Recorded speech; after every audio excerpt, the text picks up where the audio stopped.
Olá, começa agora mais uma edição do Em Pauta, uma parceria entre a TV Unesp, a TV Câmara de Botucatu, TV e Rádio Câmara de Bauru, para discutir temas de importância para a população com um enfoque regional.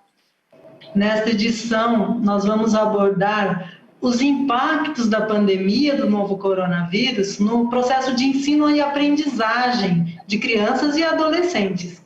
E também a gente vai falar um pouquinho sobre a possibilidade e a real presença do retorno das aulas nas redes municipais de ensino de Botucatu e de Bauru. E hoje a gente conta com a presença de duas especialistas, duas convidadas, professoras da Unesp em Bauru, professora Maria José Fernandes, do Departamento de Educação, e professora Juliana Pasqualini, do Departamento de Psicologia. Professoras, muito obrigada por aceitarem o nosso convite para essa conversa. Bem, eu é que agradeço, Leire, Adriana e Juliana, a possibilidade de estar aqui neste momento discutindo essa temática tão importante e num momento sem precedentes, né, na história da humanidade. Então, muito obrigada. Também quero agradecer essa oportunidade de diálogo, de debate com Bauru, Botucatu, sobre questões tão sérias, tão graves que estamos enfrentando como sociedade. Bom, para a gente começar, agora no final de fevereiro, a organização Todos pela Educação divulgou um balanço anual, né, sobre o impacto da pandemia na educação, em razão do fechamento das escolas em 2020. E de acordo com esse relatório, né, levando em consideração um cenário dito mais pessimista, a perda da aprendizagem poderia chegar até a 72% de um ano típico, nos anos finais, tanto do ensino fundamental quanto do ensino médio. Então, eu gostaria de saber, né, da professora Maria José, que avaliação que ela faz desse cenário.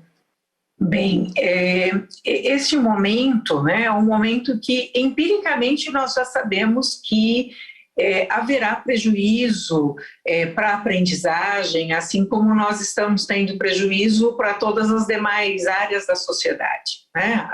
A economia, os prejuízos eles são visíveis, mas eu também fico me perguntando sempre qual é o maior prejuízo que nós temos quando se trata da vida. A perda de vidas é mais importante.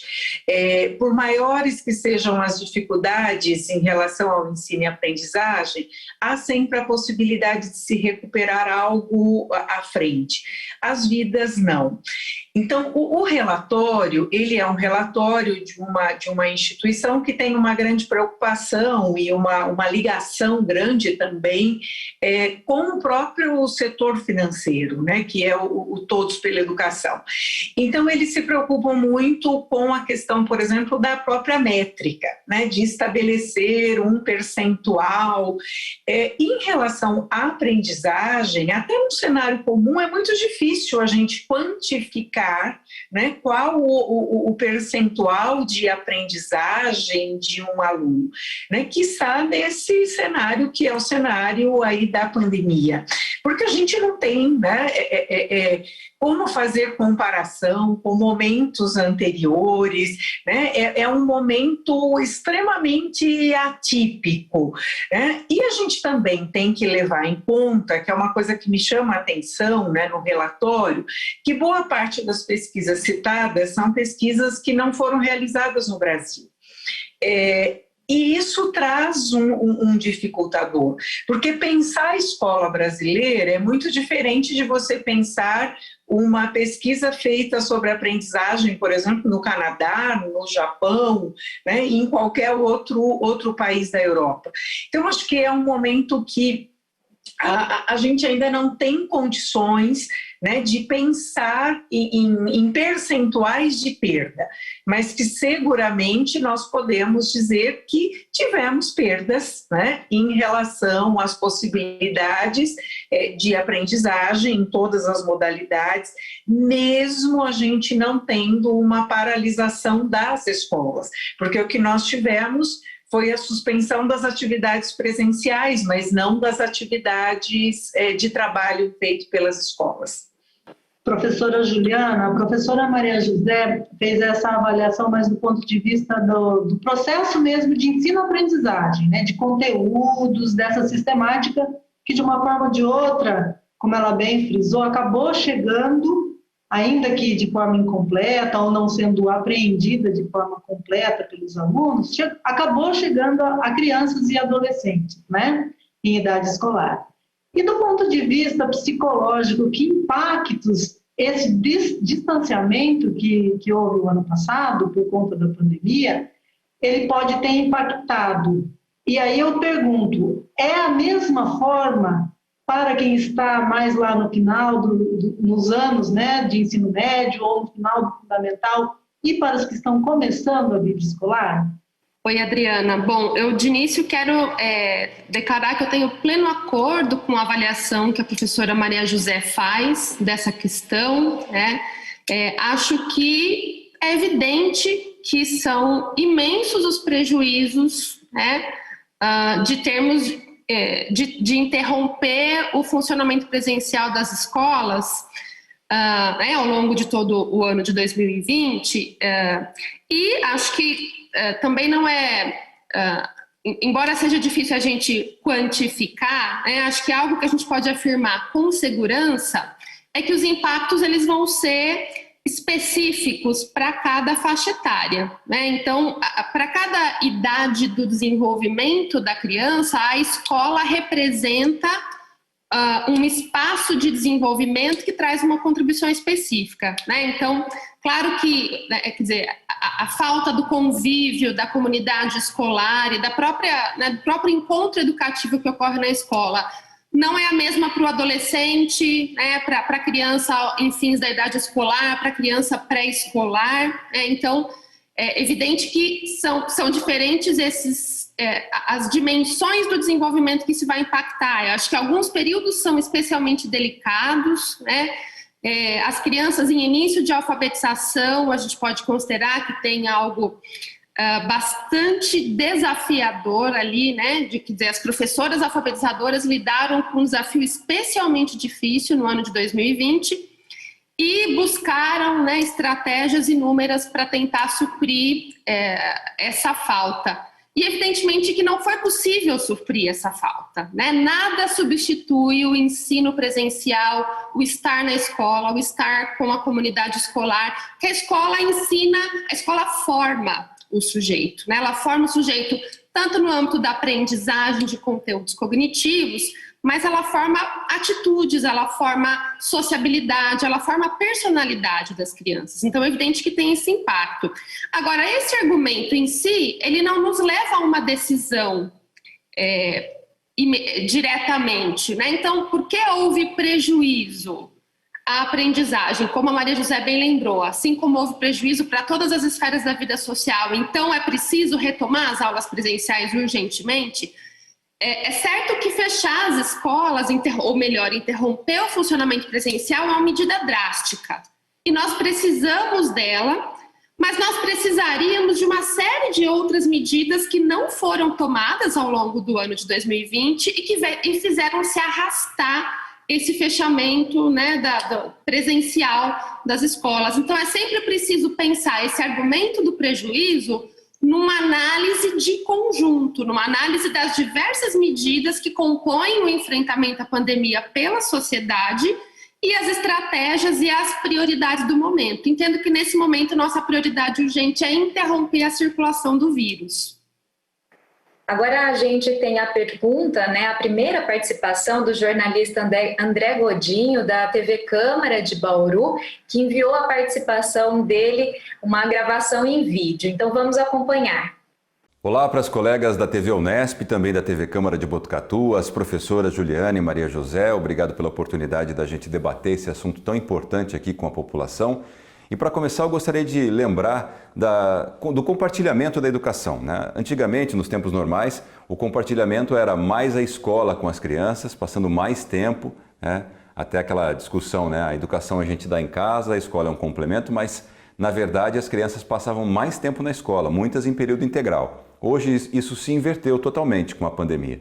As crianças passaram a ficar mais tempo em casa, ou tempo integral em casa, e algumas horas apenas assistindo aula online, ou agora voltando presencialmente numa pequena parcela.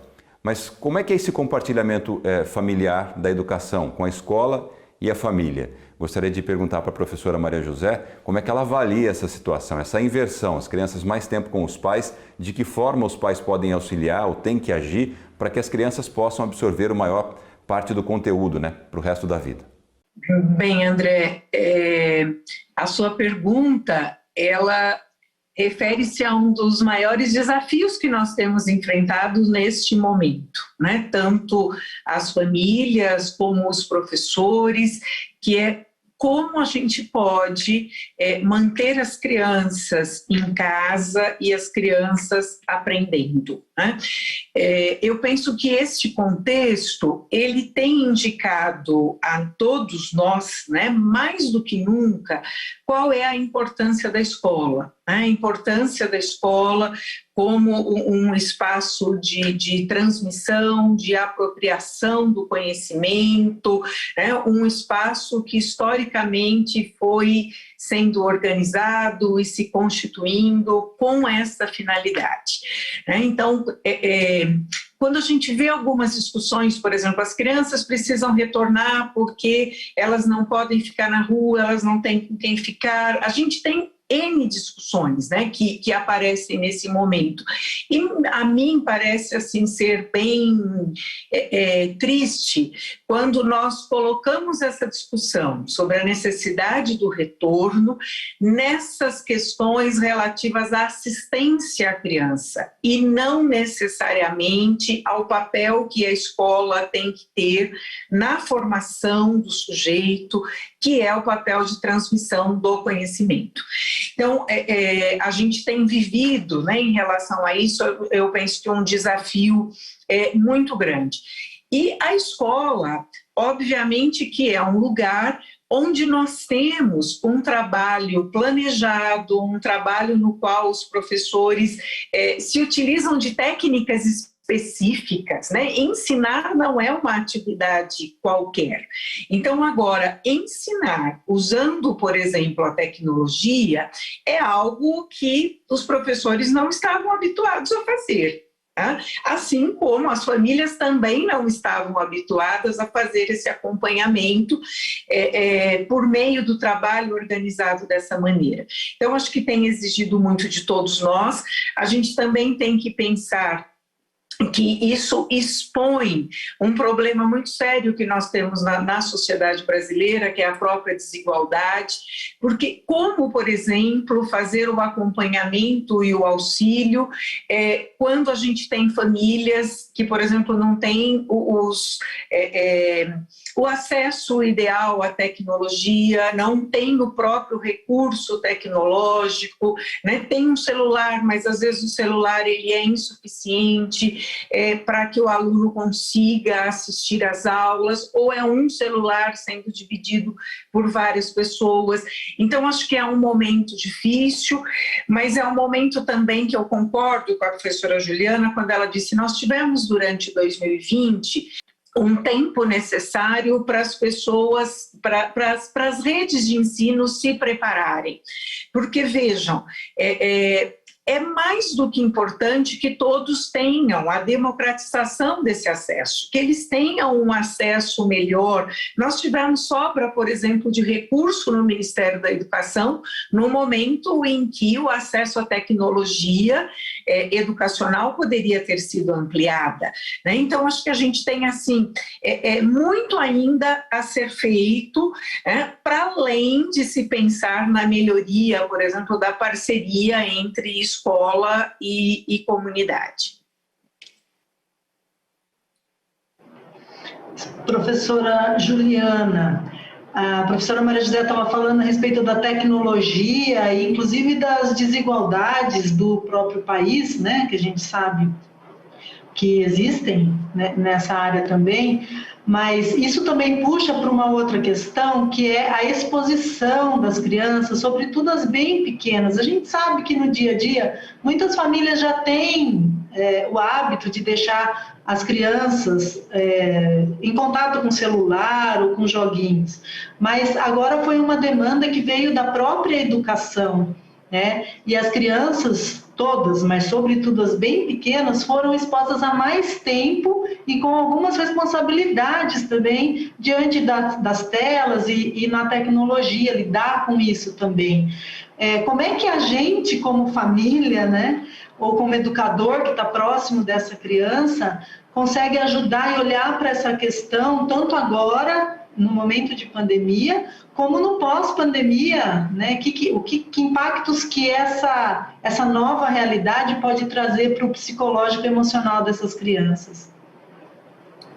Eu agradeço a questão, Adriana, porque de fato você levanta um aspecto de extrema importância, né, e que ganhou mais relevância no contexto da pandemia. É um problema, como você bem disse, já anterior, mas que ganhou mesmo uma outra dimensão, né, no contexto da pandemia, porque com o confinamento, né, nas nossas casas, para aqueles trabalhadores a quem isso foi possível, a gente passou a ter a tecnologia quase que como única forma de acessar o mundo exterior.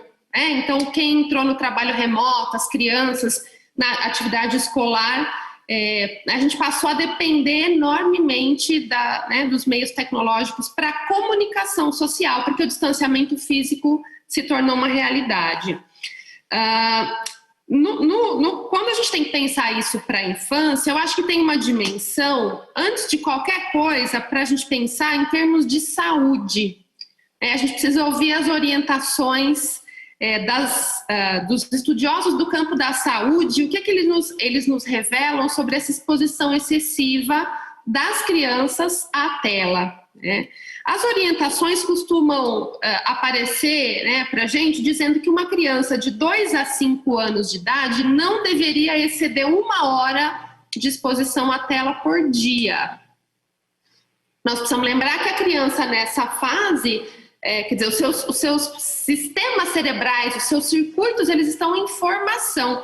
Então, a atividade que ela realiza é determinante da própria formação do sistema nervoso dessa criança. A tela tem um impacto negativo nesse sentido se ela acontece de forma excessiva. A gente que é adulto bem sabe o quanto a tela é feita para nos deixar dependentes, é uma espécie de vício, não é? A gente muitas vezes se vê lutando contra aquele impulso de ir ao celular para olhar o que é mesmo. Não tenho nada para ver agora, mas parece, quer dizer, cria-se uma relação mesmo torna-se um vício no cotidiano. A gente acorda de manhã, nem bem tomou café, ou às vezes antes do café está lá consultando o celular, vendo as mensagens. Quer dizer, para nós adultos que temos uma outra condição de ter consciência e controle do nosso comportamento, isso já é bastante difícil. Então, a gente tem que pensar que a gente está lidando com crianças e adolescentes num período de formação da sua individualidade. Então, é de fato muito delicado e não, ao que parece, acompanhando as experiências, isso não tem sido cuidado como deveria. Eu acompanhei no ano passado alguns casos, escolas que estavam dando aula online de 4 horas de duração para crianças de 6, 7 anos, que é uma prática completamente inadequada do ponto de vista da saúde física dessa criança e também da saúde mental. Quer dizer, isso começou a gerar nas crianças sintomas de ansiedade, pânico, insônia, crianças tendo crises de choro. Claro que é todo o conjunto das circunstâncias produzindo isso, mas esse tempo excessivo de tela certamente foi um fator. Então é preciso, ainda que isso seja muito difícil no cotidiano das famílias, é preciso estabelecer limites para o uso da tecnologia pelas crianças e adolescentes, porque isso é sim prejudicial ao desenvolvimento quando acontece de forma excessiva. Um outro ponto também bastante relacionado a esse que a professora Juliana mencionou, e aí com os estudantes um pouco mais velhos, né, que se submeteram também a períodos longos, né, frente às telas e se sentiram desmotivados, né, em dar continuidade aos estudos, né, uma das preocupações diz respeito justamente à evasão escolar, né, quantos desses estudantes vão terminar, né, os ciclos de ensino. E a professora Maria José muito bem pontuou, né, a falta de investimentos, né, do Ministério da Educação por meio de políticas públicas, né, que dessem suporte a todas essas condições adversas, né, que se viveu ao longo do ano de 2020. Então, a minha questão agora para a professora Maria José é nesse sentido, né, num cenário que pode haver o agravamento das desigualdades na educação, por conta, inclusive, da evasão escolar, né? Quais políticas públicas deveriam ser implementadas a partir de agora para evitar esses abismos, né, na educação? Bem, quando nós pensamos nos jovens, né, do ensino médio, nós estamos pensando, trabalhando com uma etapa da escolaridade que nos últimos anos, e historicamente, né, o ensino médio é a etapa de escolaridade na qual a gente tem tido problemas com menor capacidade de serem resolvidos, né, ao longo desses anos. Tanto que, quando analisamos, por exemplo, taxa de matrícula, evasão e repetência, o ensino médio destoa muito do ensino fundamental, né? Então, mesmo num crescente que nós vínhamos vindo de atendimento, né, na década de 90, nos anos 2000, em relação à educação infantil e ao ensino fundamental, o ensino médio não seguia o mesmo ritmo. E neste contexto agora de pandemia, nós sabemos que muitos jovens tiveram que ir para o mercado de trabalho. Então, para além da dificuldade de acompanhar, por exemplo, as aulas em casa, de ter o acesso aos recursos, a gente tem essa situação de muitos que precisaram trabalhar para ajudar aí na composição da renda. Então, eu penso que num cenário que não é nem um cenário futuro, para mim isso tem que começar desde já, né, e da forma como a pandemia deveria estar sendo tratada, que é de uma forma bastante articulada. Então, ter políticas públicas para a juventude implica pensar em um trabalho entre educação, saúde, cultura, geração de emprego e renda e até mesmo segurança, né? Então, acho que é pensar em ações que não olhem, não focalizem apenas a escola, mas a escola neste conjunto da sociedade. E a gente tem, a Juliana até fez referência em um momento que, para cada etapa da escolaridade, a gente tem desafios e necessidades diferentes. O jovem, ele está terminando um ciclo, tá? Então, talvez, para este jovem, a gente tenha uma urgência maior de tentar dar conta de conteúdos, por exemplo, não trabalhados durante o ensino médio, porque ele está terminando essa fase. E enquanto que uma criança, embora tenhamos muitas dificuldades e coisas aí a correr atrás, né, a tentarmos recuperar, nós temos um tempo maior do que esse jovem, né, que conclui agora o ensino médio apresenta. Se vocês me permitem uma complementação, eu acho que né, os comentários que tanto a professora Maria José quanto eu temos trazido aqui, acho que eles nos mostram que a pandemia, ela na verdade só veio explicitar questões estruturais da nossa sociedade, né? A gente dizia muito isso lá no início dos debates, né, Zezé, que o vírus não é o causador de todos os nossos problemas.